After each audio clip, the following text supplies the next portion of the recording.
And now, it's time for another Dice Tower review with Tom Vasel. Hey folks, if there's one thing that my children like to do, and I have a lot of children, is to act out, to do fun things, to get up and pretend to be other things. Every once in a while, I am summoned to a show that my children are putting on, whatever it might be. So I thought this would really appeal to them. Kids on stage.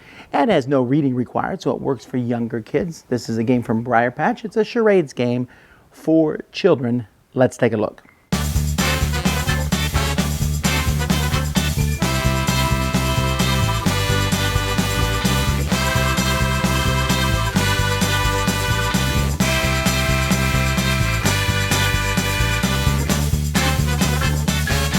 So in this game, each player has a pawn that is, as you can see, expertly crafted to look like a boring plastic pawn.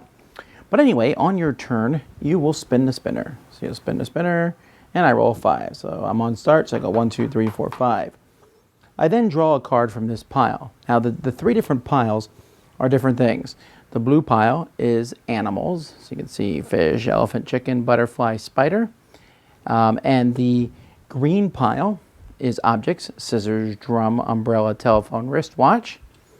And the red pile is activities: swimming, taking a bath, riding a bike, hammering a nail, kicking a ball, playing the piano, etc. So you then act it out, and people are going to try to guess what you've just landed on, okay? So after someone guesses it, we just go on. When you're acting it out, you can use anything you want. You just can't talk. You can make noises. You do what you want. But once someone guesses what you wore, then it's the next person's turn in the clockwise order. And we go around. When you get to finish, you pick which color you're going to draw, and you act that one out. The first person to get to the finish, well, nothing happens. You just keep going until everyone gets to the finish. And then the game is over. Now, it's possible I let a note of disdain get into my overview there. That's because it's really there. Kids' games are going to be different than adult games. That's completely understandable, and I think it's very easy to look at my channel and see that I treat kids' games hopefully well. I play them with kids. I think about them from a kid's perspective. But my children did not like this game for one major reason, and there's another big problem with it. But the major reason they didn't like it was because there was no game. Literally, one kid is spinning 8, 7, 6, and another one's spinning 1, 2, and 3. And so the one gets to the end finish, and like, do I win? No, you don't win. The other person just gets to have more turns than you now. So rolling lower in this game is good because you get to do more acting. And as you know, in this type of game, it's way more fun to do the acting than it is to do the guessing. For kids anyway. For adults, maybe not quite so much. So that whole spinner thing, why is it even there? I mean, it's blue, red, green, blue, red, green, blue, red, green all around the board anyway, so why does that matter? Okay, so that's just a problem. I mean, this is not even a game. The other thing, though, is the components. They're horrible. I mean, the spinner's okay, I guess, but boring pawns, a really boring board. They put a couple pictures on it, and then there's red, blue, green dots. If you're going to make a game for kids, make it look pretty, make it look, fantastic. Hire an artist, make it look good. But it looks like they said, all right, guys, we need to make a game that costs a really cheap price. And I'm sure this game is very, very inexpensive to buy at the store.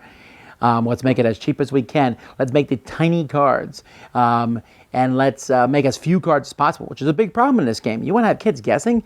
I mean, how many cards are in here? 60? 60 cards? Are you... They're not double-sided. There's 20 for each category. You will go through all of them in one game. And you say, but Vasel, this is good for little kids to learn. Really? Little kids that can't read yet are going to mess this game over because the cards are such pathetic quality. If you're going to play with kids and have some good quality cards involved, I understand that we want to make cheap games that people can afford, but this is so cheap it's not worth it. Save your money and buy one of many, many, many, many better quality games. Having kids do charades and act things out, and the fact that there's no reading required, those are good things, attributes of this. Unfortunately, the lack of a game and the lack of any kind of quality control in these components has just really messed us over. It's a waste of time. It really is. I feel like I've wasted my time reviewing it almost, except hopefully I can warn you away from it. There's many great children's games out there. This is the opposite of that. Dice Tower Judgment? Oh no. Thanks so much for watching the Dice Tower videos. Find more great videos and reviews as well as our top-rated audio podcast at Dicetower.com. You can also find other great shows at Dicetowernetwork.com. I'm Eric Summerer, and you've been watching The Dice Tower. The Dice Tower is sponsored by Cool Stuff Inc., where you can find great games for great prices. Cool stuff in stock. Check them out at CoolStuffInc.com. Shut the door.